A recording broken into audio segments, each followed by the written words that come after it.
right, so welcome to the political perspective. I am Reggie, aka Speed and Bullet. This is B. 1, 2, 3 explanation points. Make sure I get There that you go. 1, 2, 3.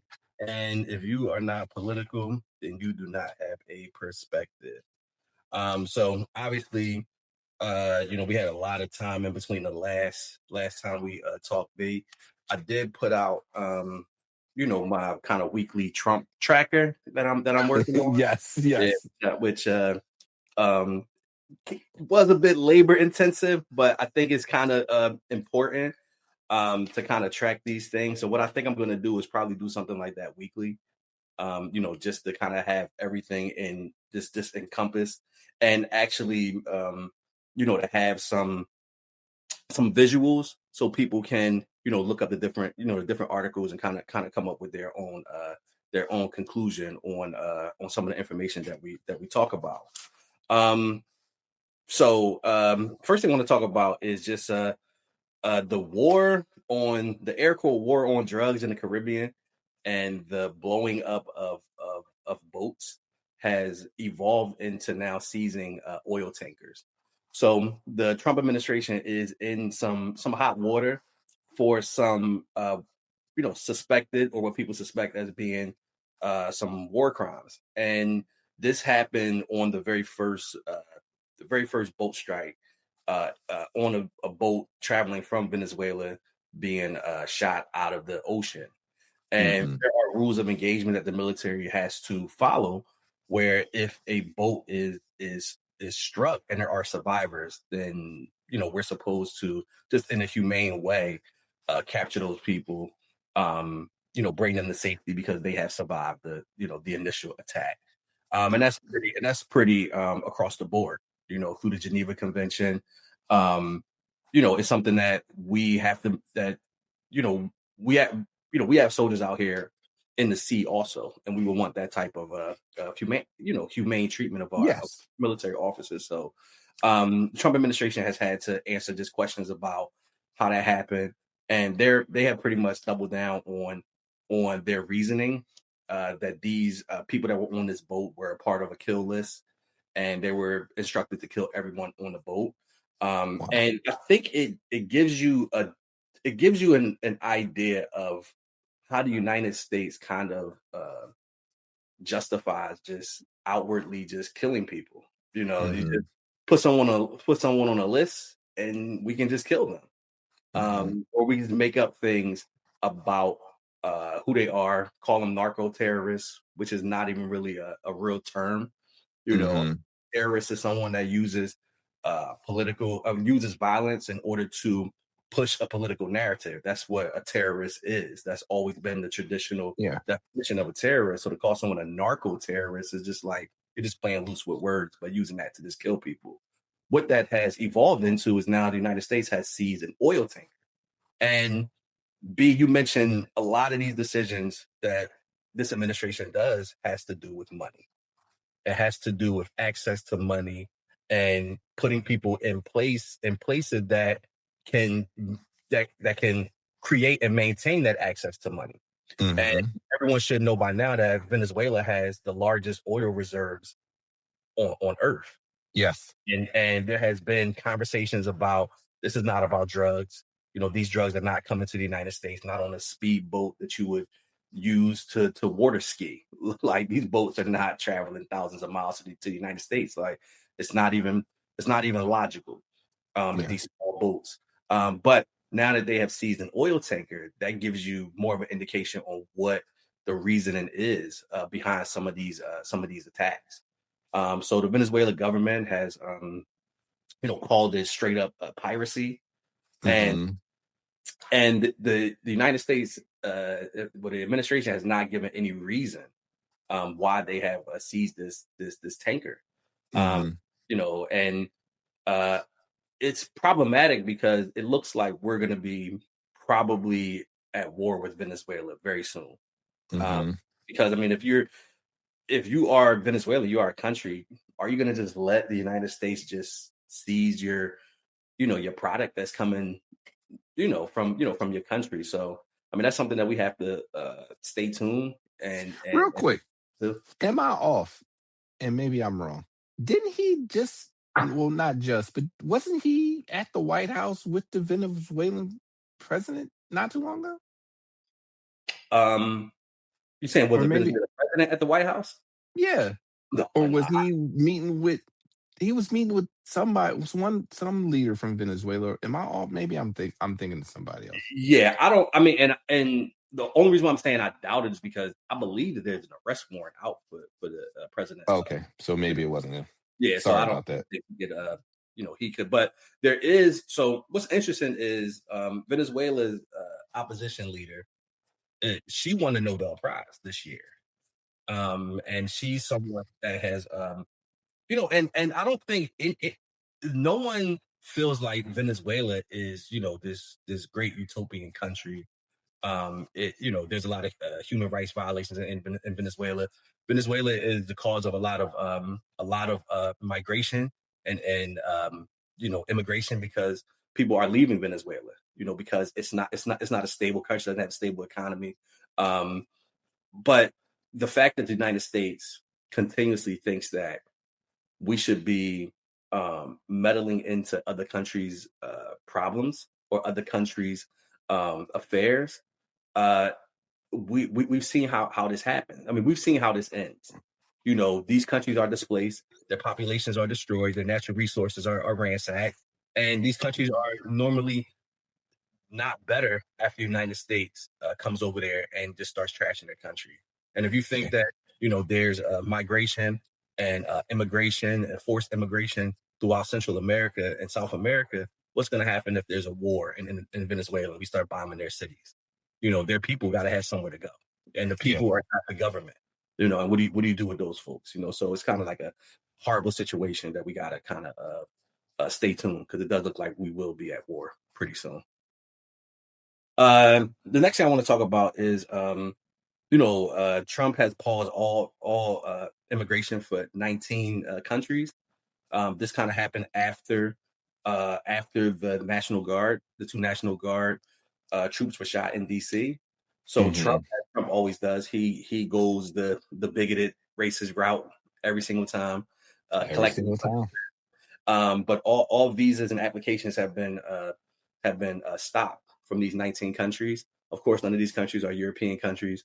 Why would they be? Yeah. Why would they be? But what's interesting is, and this happened early this week, some folks were actually about to get sworn in as American citizens and were grabbed out of line. Oh no. Yeah, it's horrible. I mean, just the inhumane treatment of people. So they went through the whole process, and were about to be sworn in, and feds came, snatched them out of line. You guys are not going to be able to be citizens as a result of this. That's terrible. I Yeah, didn't see this. That's horrible. yeah, it's absolutely terrible. But it tracks with what the administration is doing with immigration and collective punishment.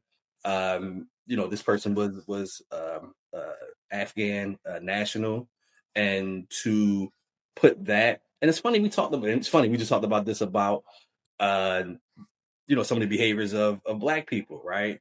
And Mm-hmm. it gives, like I said earlier, it gives a cover for racists to be racist. Mm-hmm. We kind of accept Yes. this kind of behavior. When one person does something that we don't like, now it's a whole community that ends up being targeted because of that. And that's happening right now in Minnesota with the Somali community. They were accused, and some people were convicted of some fraud during COVID. And it was something like, I think maybe between 50 and 70 Somalians of different immigration status. Some were naturalized citizens, some were American citizens, some were documented. And now Trump is sending the National Guard to Minnesota to round up Somalians. And one report said that the Somalians in this particular, and what's interesting is it wasn't just Somalians. The head person of this scheme was a white woman. right? Mm-hmm. Who she's been arrested and she's been tried, and I believe she's been convicted. But she's a white woman. So the person that had this scheme is white, but the people that are getting the most um negative comments and get out of our country and their country's a shithole. They're the ones that are receiving the brunt of this. Yeah. But also, the report said that the Somalians in this scheme, and this happened since 2014. We're talking about maybe 4 to 5 years of this, and the accumulation of these funds that were supposed to be going to these good programs, and people were pocketing the money. Unfortunately, we know that a lot of that was going on around COVID. A lot of that was Yeah. going on, and to the tune of they said that they misappropriated about $1 billion worth of funds. But the reports show that 250 that there were about $250 billion of funds that were misused.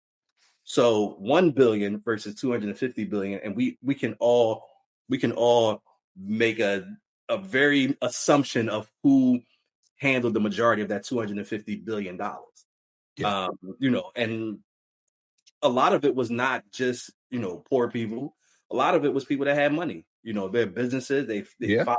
I mean, we can go off. So it's like these immigrants are being dragged through the mud, but the majority of this fraud was done by Americans. Mhm. Um, I had a question. This might be off topic. I did see this today. Um, you know, Trump has been cutting a lot of programs and funding for a lot of programs, but I saw today that the deficit increased in under a year of him being president, $2.3 trillion. Why? How does this happen? I mean, I have no idea. I mean, I I know mean, I have my thoughts that yeah. I is mean, but please give your thoughts. I mean, my. I mean, I've said it a bunch of times. I've been screaming it. I feel like his whole purpose was to see how he can get him and his friends. Let me cut these programs that's helping these people, um, and let me funnel it to me and my friends so we could get richer. Um, that's just really how I feel, and nothing I've seen has shown me different. Yeah, I mean, and you would think it's so much publicity around cuts, around layoffs, around terminations that, and we all know that Doge was a failure, right? We know Doge was a Yeah, failure. Doge was supposed to have Doge doesn't found, exist anymore, right? Yeah. yeah, right. So that found $1 trillion. They found like 12 billion, which is a very small amount compared to what they said was $1 trillion worth of waste, fraud, and abuse.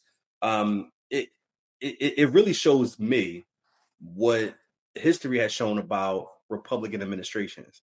Like the debt has always soared under Republican administrations. The Mm-hmm. economy has always taken a hit or outright tanked. Um, Mm-hmm. During Republican administrations, and then Democrats have to come and clean it up. Famously, Barack Obama cleaned up George Mm-hmm. Bush's economy, George Bush's, yeah. um, and infamously or famously, I mean, uh, Donald Trump left Joe Biden with the shambles of a country. With Yeah. COVID and everything that COVID, happened yep. there. But even now, the perception was that the economy under Joe Biden was getting better, and now Trump is doing everything to tank the economy. Mm-hmm. I mean, so it doesn't make any sense when you're supposed to be Republicans supposed to be the party of fiscal responsibility, but more money is being spent and more debt is being accumulated. But it tracks. It tracks with Republican administrations and Republican presidents, unfortunately. Another thing I want to talk about is Trump and his pardon. So we know that Trump just pardoned the former president of Honduras, Yes. who was convicted in the United States legal system of uh, conspiring to transport over 400 tons of cocaine directly into the United Insane. States, Insane. using Honduras as a midpoint, for the cartels, and receiving bribes from El Chapo, and all of this. And this person was pardoned by the president of the United States, and the reasoning is what Trump always says is that these folks were mistreated. I don't know how. I don't know I don't know how you could be mistreated to the point that you're accused and convicted of conspiring to ship 400 tons of cocaine. I mean, it seems like that evidence seems to be overwhelming. However, Trump pardoned him, but simultaneously says that we're stopping the illegal transport of drugs to the United States through Venezuela. So it kind of lets you know, and it's funny. Been saying this. Actually, me and Felicia been saying this, and like a lot of these things is like you're literally playing in people's face. Like, He's really I'm sorry, I gotta say, he's running this country. He's killing us, in the sense of people are still caught up in, hey, you can't do that. There's a process in place that says you can't do this. You got to stop. I can't believe he's doing this. And he's running it from the standpoint of, I'm doing whatever the fuck I want to do. And what the fuck you going to do about it? nothing. And if we people aren't really catching up to the, he don't give a fuck, and we're just confused arguing what you can and can't do. Yeah, I'll tell you my fear is what happens years down the line. Because if there's this attitude that Trump has that he can do whatever he wants, what's to stop the next president from doing whatever he wants, and the next Right. president, and that to me creeps closer and closer to authoritarian, dictator. Like I can do whatever I want, I and mean, Trump has shown that the courts are not going to stop him. none of that The shit matters. party is not going to stop him. He does what he wants, and Hey, he said this is the last, when he got elected, this is the last time you have to vote for a president. last And time. I've seen a lot of chatter of people saying, oh, well, I thought it was ridiculous then, but I could see how it could happen now. Yeah, and I think a lot of the craziness is test Yeah. case to see how much the American people will accept. Yeah. How much will the Republican Party, which is not really a party, it's a party of one at this point. But how much will they accept? Hmm. And it's a test case to see how far we can push. We can push the line, and it looks like there is no limit to how far the line can be pushed. Like it's at. I mean, as much as we know how ridiculous Trump is, it is certainly a it needs to be studied. There has to be a class on Trump and how he's been able to consolidate his power within the United States. It's actually pretty amazing that no president has ever accumulated this kind of power, but has yielded it in such a way. Like no president has ever done that. What up? What up? What up? It's your boy James, aka Ralph's favorite. Now I know you're thinking to yourself, James, why am I not watching the video? Chill. We're gonna get to the video. But before we do that, I want to say on behalf of TBD, we appreciate you for taking the time out to watch this video. And we appreciate you for listening to the podcast. More importantly, we just appreciate you taking the time to be with us, because you could be anywhere in the world, but you are here with us today. Now, here's what I want you to do. I want you to first like this video, subscribe to the channel if you're not, and then hit that notification bell so that way you're notified when we drop a new video. And remember, it's all TBD. Now let's go ahead and get back to that video. Some of the other pardons and commuted prison sentences. Trump pardoned uh, uh, hedge fund CEO who defrauded his investors of $1.6 billion. Trump just pardoned him. I wonder if any of those folks are going to get any of their money back. But he ran a Ponzi scheme. Trump pardoned him. Trump also pardoned a Democratic congressperson from Arizona who was convicted. And these are all people that were convicted, not people who. So we're talking about went through the entire legal process. Yeah. Was convicted of taking over 600,000 in bribes from a foreign oil company. Trump pardoned him, and you would say, well, why would Trump pardon a Democratic politician?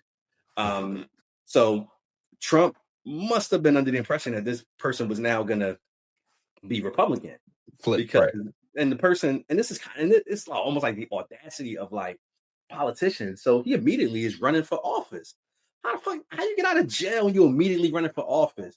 And Trump pretty much says that this guy's ungrateful because he's not running as a Republican. So you passing out pardons for possibility that this person might turn to a Republican. I mean, it's just ridiculous. It just Don't absolutely talk to me about some goddamn Sharon Moore. right. Exactly. Trump administration has taken the hepatitis B vaccine off of the recommended vaccination for children. Oh my god! Yeah, some studies say that it could cause, in the next 10 years, it could cause maybe 200,000 or 300,000 deaths in children, and young people. And there's also some talk about taking polio off of the vaccine regimen. So imagine that polio comes back. Bring polio back. Fuck it. Bring polio back. Next thing is Trump removed MLK and Juneteenth from the national parks free admission dates. But also and added his birthday. Right. Yes. Also added his birthday as one of the free dates for the national park. It tracks with people who try to defend or give cover to Donald Trump and just his outward racist and bigoted approach to the world. Like, yeah, what sense does that make? I mean, the arrogance of putting your birthday as a free day. All right, whatever. That's actually cool. But to take the free days away for Martin Luther King and Juneteenth, like, if that's not a direct shot at Black people, there's no such thing. And how these types of activities don't get our folks activated is like, come on. Like, once again, it brings me to a quote I recently saw, where it goes, well, actually about Trump. I was trying to word it in a way where the audience would know it's Trump, but I have to. This was hilarious to me. Not hilarious, but it's just the arrogance, right? Black people love Trump. They know a scam better than anybody. They know what it is to be scammed. This whole thing with the Martin Luther King and that was the actual quote he said at a speech. This whole thing with the Martin Luther King and Juneteenth and adding his birthday, it's like, you talking about you, like, you playing with it, you playing in our face with that quote. Like, what are you talking about? You are you scamming us. We're being scammed. Yeah, and real quick, Black people, we're not even being scammed because Black people don't love Trump. The vote showed that. So I don't. Who's he talking to? Listen, I think he's talking to white people. Okay. Yeah, I mean, I think his audience is always for white people. Where's Trump's platinum plan? Where's it at? Where is that? That's another thing. That's another thing I saw today. The healthcare, where it's like, hey, I'm ending these ACA credits, but then I saw today is, I'm in favor of sending Americans $1,500 for their healthcare. It's like, yeah, the love of money is the root of all evil, and that just takes on a new meaning where his evil is preying on people's love of money. Mm-hmm. So it's like, hey, $1,500. Fuck those ACA credits where people are going to die. It's just fucked up. Right. And I mean, and like you said, even today, there were two healthcare bills that were introduced by the Senate, and both of them were blocked. And I think that we all saw this coming. I mean, me and you talked about it. When the Democrats, finally caved in and opened the government back up. Yeah. Here it is. They said third week in December, they was going to be voting on it, and we knew that it wasn't going to go anywhere. I mean, we knew. In real time. I mean, you're not even engaging with people who you should have any faith that it will go anywhere. And it looks like the subsidies are going to end. What I hope is that because of the government shutdown, and the subsidies kind of conversation, that when they do end and people's health insurance start to skyrocket, it should be the end of the Republican Party. I mean, Yeah. it really should be. I doubt it. Yeah. I doubt it. But it really should be, because it's so public. It's not one of these things that are kind of like behind the scenes. Almost everybody, even casual people that know nothing about politics, know about the shutdown and know about these ACA subsidies. So it's still a couple of weeks left in the Senate session. So we'll see if they come up with anything. But I have no faith that they're going to come up with anything. I mean, shoot, as much as they talk about Obamacare being so terrible, Obamacare has been around since I think 2010. So you guys have had 15 years, to be able to come up with something better. 15 years to take any of what you would consider the bad parts of Obamacare and fix them. And I suspect that they've tried, but I suspect there's really only one fix, and that would be universal health care. And they're not going to go with that because it's too much money. But I think that if you're telling me that they've had 15 years to come up with something better, and all we have is subsidies and that's it, and a bunch of complaining, that tells me that that there is no real solution to this unless Yeah. there's a new system in place. Like I said, something like universal health insurance. Other than that, I don't see them doing that. So unfortunately, it's going to be kicked down a road further and further and further. Last thing I want to do real quick is one of the things that's happening right now is there are some challenges to Trump and his kind of power grab and you know uh, his kind of refusal to do things in what has traditionally been a proper way. So a lot of people have challenged a lot of Trump's um, challenge a lot of his power in the courts.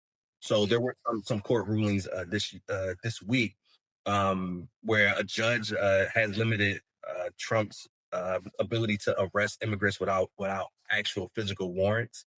So that's a court case that the judge sided for the plaintiffs against Trump. Um, a judge also blocked Trump from cutting Medicaid funds to Planned Parenthood for 22 states.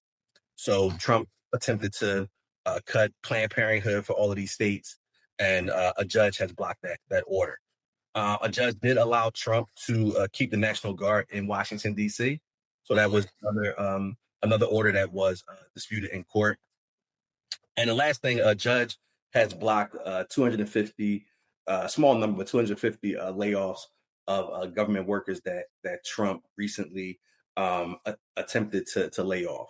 So there are some potential guardrails in the courts, but unfortunately, the Supreme Court, which is supposed to be the ultimate guardrail, Yeah. appears to be totally really MAGA. I mean, people call it Yeah. people Laying whatever. out the red carpet for whatever Yeah, you want. yeah, it's pretty much a MAGA court. Yeah. Yeah. So that's all I got. You got anything? You got anything else, B? No, you pretty much covered it. I wanted to get to the national parks, and you got to that. I just, I, I don't know how. I think I kind of convinced myself that next year was an election year, but I had to remember, like, oh wait, it's less than a year. It's just so much with this administration, and I yes, it's also the access to information that you have daily, but it's just so much on a daily basis. Um, it's other things with the Supreme. I mean, you alluded to it with the Supreme Court being MAGA, and I was looking for it while you were talking. It was something I saw earlier this week about the Supreme Court voting on allowing Trump to. It was something with the independent workers. I can't really remember. Sorry if I'm butchering it, but it's just so much all the time. Um, and yeah, you talked about hoping it's the end of the Republican Party, or it should be the end of the Republican Party with the healthcare, how everything's going on. But if you go back to, he's saying, well, you don't got to vote for so if you don't have to vote anymore, it's like, I'm moving like this because I know what's coming. I'm Mhm. redistricting. We not gonna vote for a president. Like, this is ridiculous. Like, I'm here, and I'm gonna just pass it off, or whatever the plan is when he gets. I don't know. I don't know what the plan is. It's a mess right now, and you know, I It don't know. ain't it ain't going. It ain't, My only hope is that it gets to the point of ridiculousness where it just unifies people. The vote in November was encouraging based on some of the results. mhm. We talked Miami. about it, right? We talked Yeah. about it before with the blue wave, mini blue wave, or blue wave that happened in November. So that was encouraging, and just hopefully that continues as long as we're still voting for our politicians. All right. James, two things for you, my Florida guy. So Uh-oh. Miami has the first Democratic mayor in 30 years. Wow. Um, I don't know why I assume most cities have Democratic mayors. I was shocked to know that I Miami. would think Miami would have had Democratic mayors. I would have thought, but That's they've had interesting. Yeah. Republican mayors for the last 30 years. 30 Wow. years. So like we were saying, like that's an indication. Hopefully, that's an indication of where the country is going. But I don't want to throw a new topic in here. But maybe we can talk about this next week. But those kids that were Oh, yeah. that stole the stuff from Dick's, and your man DeSantis, the Satan. Um, yeah, come on, knock it off, bro. I mean, you charging these kids with felonies. I mean, like what, like We'll, make it a spectacle of it. It's a whole Like, nother topic too. we'll yeah, get to it because we could spend we'll get to it next week. But we've been going long here. We giving the audience extra time because we've been off for 2 weeks. But the fact that they're comfortable showing these minors is insane to me. mhm. But we'll get to it next week. We'll Yeah, talk yeah, about it. absolutely. So just to end it, um, if you're not political, then you do not have a perspective at all. Thank you for watching this video. Please remember to like, subscribe, and hit that notification bell